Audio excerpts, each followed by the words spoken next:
Hello, everyone. How you guys doing this morning? My name's Chris Hackney. I'm the president of Insightpool. It's actually at this venue a couple of years ago that we first came up and talked about our mission as a company and the vision we had to really improve the word-of-mouth marketing tools that existed and solutions that existed at the time. Since then, we've been very successful, and I'm very happy to be back to kind of talk about where we are today and where we're headed. I am actually a big part of that story. I just came over to Insightpool recently from my role as Vice President of Oracle's, a large portion of Oracle's cloud products and offerings.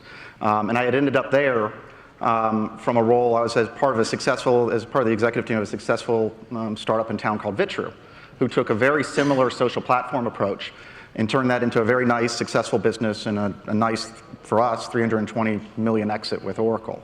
And I'm here today because I'm very excited and passionate about the same things I saw back then. And so let's jump into that a little bit.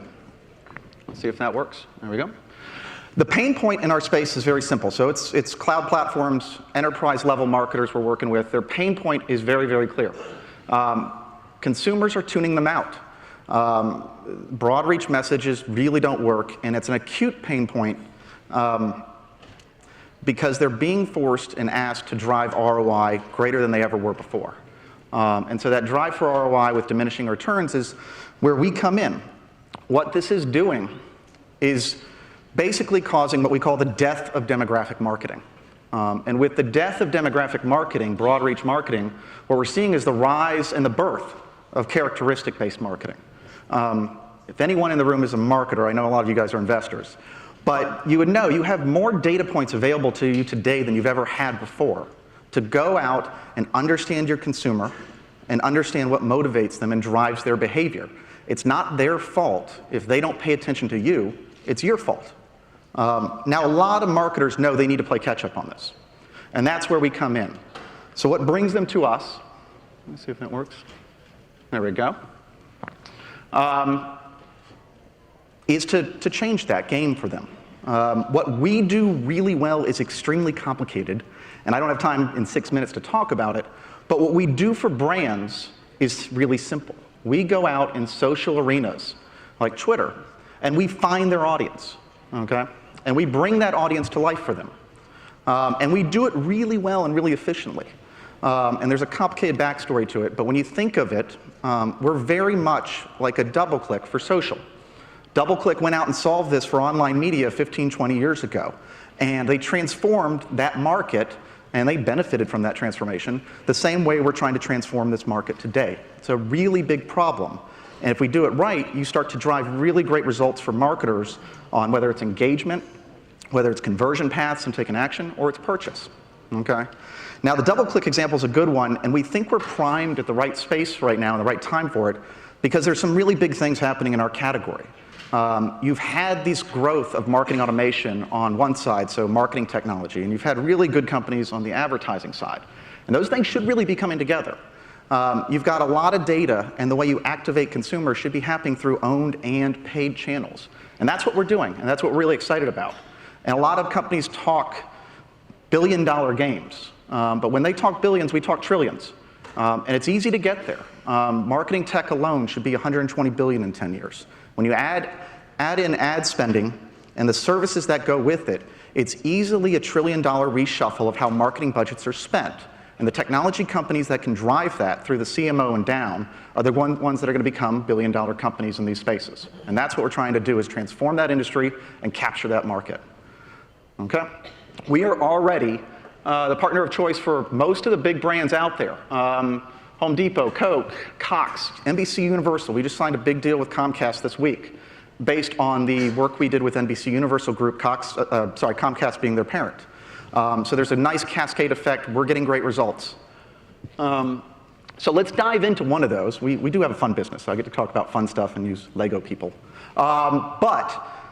We've worked a lot with Coke. We worked with them this summer on the Share Happiness campaign. So if you guys went out there and got a Coke today and you saw those monikers and the names on the cans, that's Share Happiness. They activated that heavily in online. And Coke is really big on driving online activation into real-world experience. And so they had really big sampling campaigns at places like Target.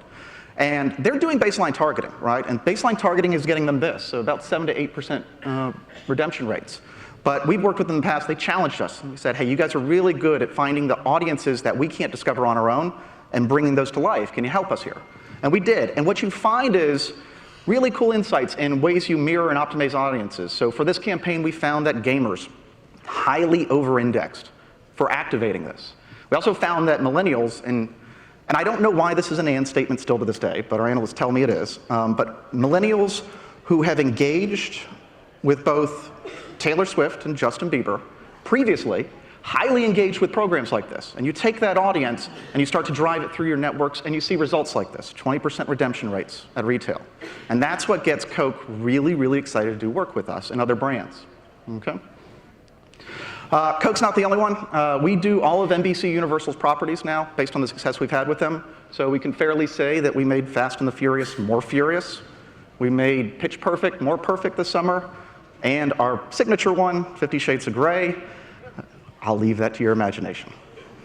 All right. So success for our customers has been great success for us. We are a cloud SaaS model. We're hitting, by the end of the year, we'll hit a 4 million projected revenue run rate. We expect to hit 12 million in 2016 based on a very solid recurring revenue percentage of 71% today.